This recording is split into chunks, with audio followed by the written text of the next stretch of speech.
Markuksen evankeliumi luku 1. Jeesuksen Kristuksen Jumalan pojan evankeliumin alkuun.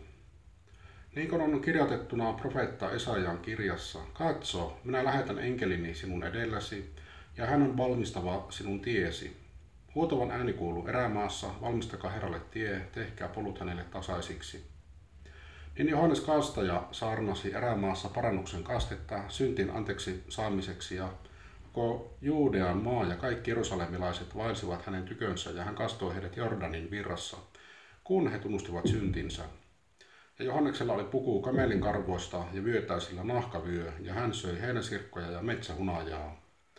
Ja hän saarnasi sanoen, minun jälkeeni tulee minua väkevämpi, jonka kengän paulaa minä en ole kelvollinen maahan kumartuneena päästämään. Minä kastan teidät vedellä, mutta hän kastaa teidät pyhällä hengellä. Ja niinä päivinä Jeesus tuli Galilean Nasaretista, ja Johannes kastoi hänet Jordanissa.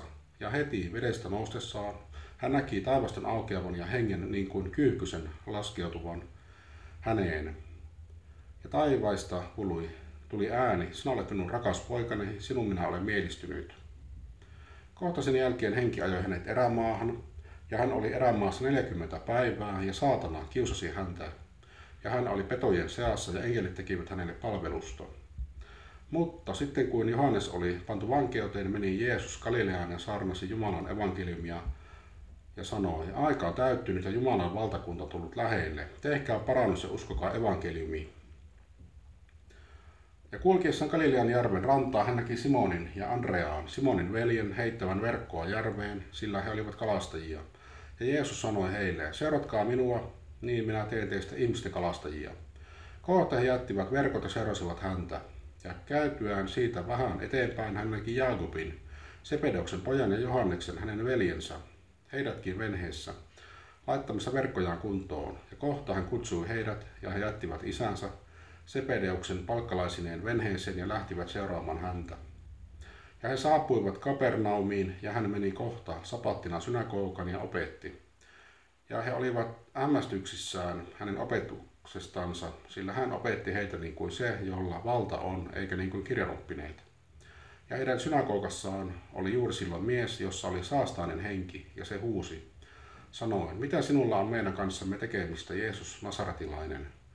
Oletko tullut meitä tuhoamaan? Minä tunnen sinut, kuka olet, sinä Jumalan pyhä. Niin Jeesus nuhteli sitä sanoen, vaikine ja lähde hänestä. Ja saastainen henki kouristi häntä ja lähti hänestä huutaen suurella äänellä. Ja he hämmästyivät kaikki niin, että kyselivät toisiltaan, sanoen, mitä tämä on, uusi voimallinen oppi. Hän käskee saastaisia henkiäkin ja ne tottelevat häntä. Ja hänen maineensa levisi kohta koko ympäristöön kaikkialle Galileaan.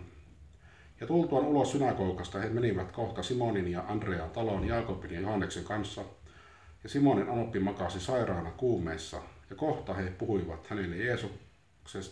hänestä Jeesukselle, ja hän meni hänen luoksensa ja nosti hänet ylös, tarttuen hänen käteensä, ja kuume lähti hänestä, ja hän palveli heitä. Mutta illan tultua, kun aurinko oli laskenut, tuotiin hänen tykönsä kaikki saaret ja riivatut, ja koko kaupunki oli koolla oven edessä. Ja hän paransi monta, jotka sairastivat moninaisia tauteja ja paljon riivaajia. Hän ajoi ulos, eikä sallinut riivaajien puhua, koska ne tunsivat hänet. Ja varhaan aamulla, kun vielä oli pimeä, hän nousi, lähti ulos ja meni aution paikkaan, ja siellä hän rukoili.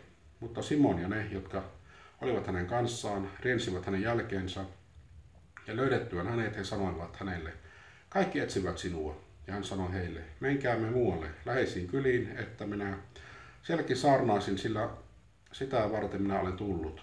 Ja hän meni ja saarnasi heidän synagogissaan koko Galileassa ja ajoi ulos riivaajat. Ja hänen tykönsä tuli pitallinen mies, rukoili häntä, polvistui ja sanoi hänelle, jos tahdot, niin sinä voit minut puhdistaa.